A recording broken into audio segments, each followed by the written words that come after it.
Hi, my name's Adam. Welcome to the channel. Thanks for joining us today. Today we're going to talk about 7 steps to financial success according to the Wealthy Barber book. And hopefully a lot of you have read the book. If not, we'll put a link below. And when we think about financial success, what do you think of? You probably think of millions of dollars, a big house, multiple cars, unlimited trips. The reality is that financial success really starts with the foundation. You may be watching this video, you're 55, 60, 70, and thinking, you know what, Adam, I'm past the foundation phase. The reality is that you're not. And a few of these, if you miss them, it's gonna cost you your retirement. So step number 1 is, have you picked the proper amortization period on your mortgage? And I think this can be expanded out into not just amortization, but the proper rate. Have you gone with a fixed rate or a variable rate? Have you gone with a 1-year, 3-year, 5-year, 10-year term? So I just renewed my mortgage on a 5-year term. My rate is variable. So as interest rates climb, my mortgage rate will climb as well. I've also locked in at 1.35%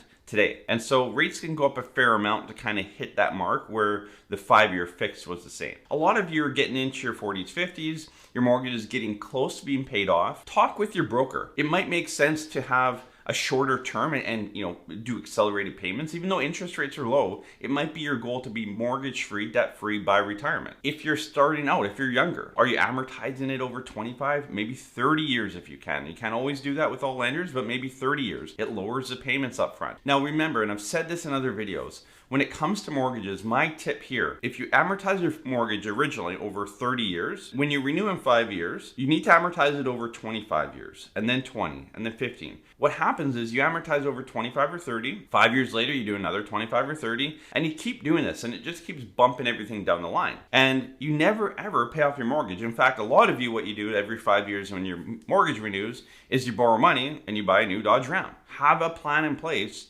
to make sure that if you start your mortgage at 25, it should be paid off at 55 at the very latest. What's your plan for that? The second step to financial success is making sure you have an updated will. And a lot of you that I talk to do not have a will, or it was done in the 1990s. It's more cost effective now than ever to do a will. You can do it online, legalwills.ca, willful.co. A notary is kind of the next step up. Notaries typically will charge between $750 and $1,500 for a couple or a household plan, around $1,000 for an individual plan.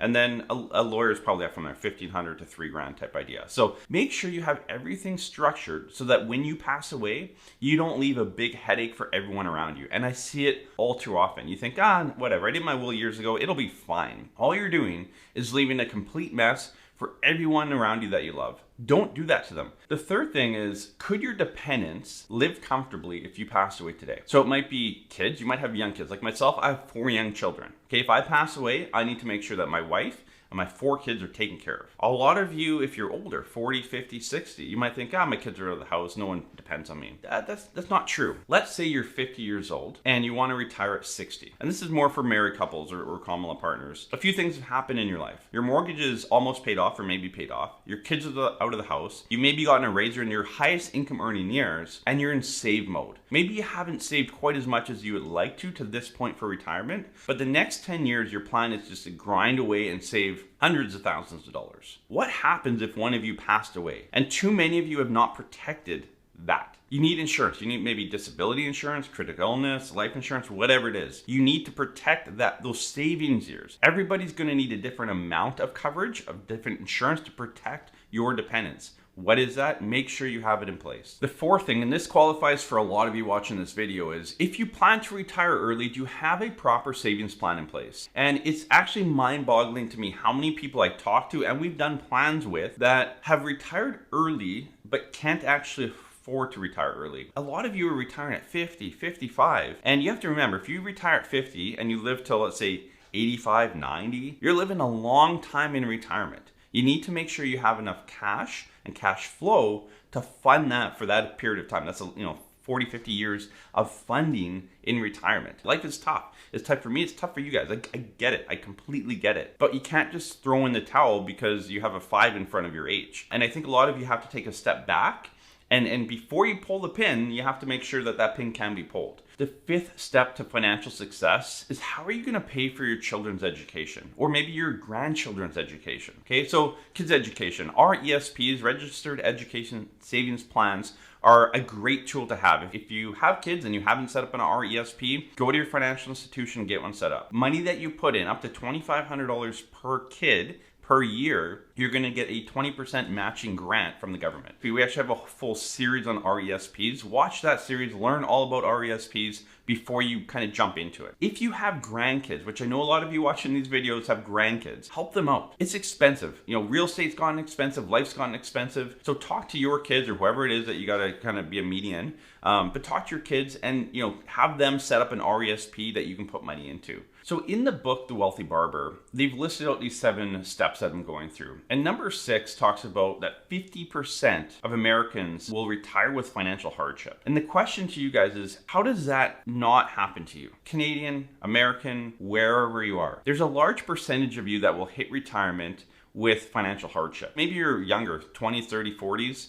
And you're like, Adam, I don't know where to start. I don't understand the language. We have a financial masterclass, and we'll put the link below on that as well. Check out our financial masterclass. It's 100 videos that I did, content downloads, and it'll give you really the structure and the framework of what is financial planning, retirement planning, some of the language around what we use in our industry, so that when you walk into the bank, you have a better understanding of what they're talking about, right? You need a plan heading into retirement, and you need a plan for retirement. How do you make sure you have a longevity plan? How have you protected against inflation, against market corrections? These are the things that you have to think about and make sure they're part of your financial plan and retirement plan going forward. And the 7th and final step to financial success is, are your debts structured properly? And if you have no debts, then obviously they're structured properly. Now, a lot of you are sitting there with credit card debt, 20, 25, 30%. You need to do a consolidation loan. You're basically taking all your debts, and we've done a few videos on this, and you go to the bank and say, look, I need to put this all into one debt at a lower rate. And often the bank will say, that's fine, we'll take your 4 credit cards with all the debt that's included on them, put it into one basket. We're going to charge you 5 to 7%, so it's still not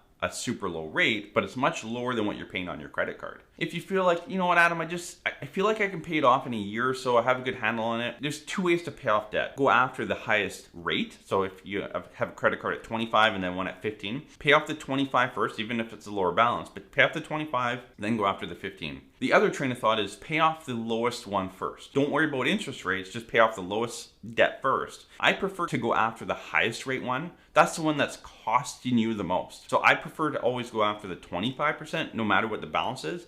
Work to pay that off, and then go after the 15% or whatever it is from there. So there's your 7 steps to financial success according to the Wealthy Barber book. And again, great book. If you haven't read it, pick it up. We'll put a link below. Go through those 7 steps. If you can't check them all off properly, start working on them. If you're anywhere from 20 to retirement, you need to make sure you have life insurance, critical illness insurance, disability insurance. Those 3 things are going to protect you and the people around you. If you don't have it, make sure you get those in place. Talk to an insurance agent in your area. So thanks so much for joining us in this video. We'll see you in the next one.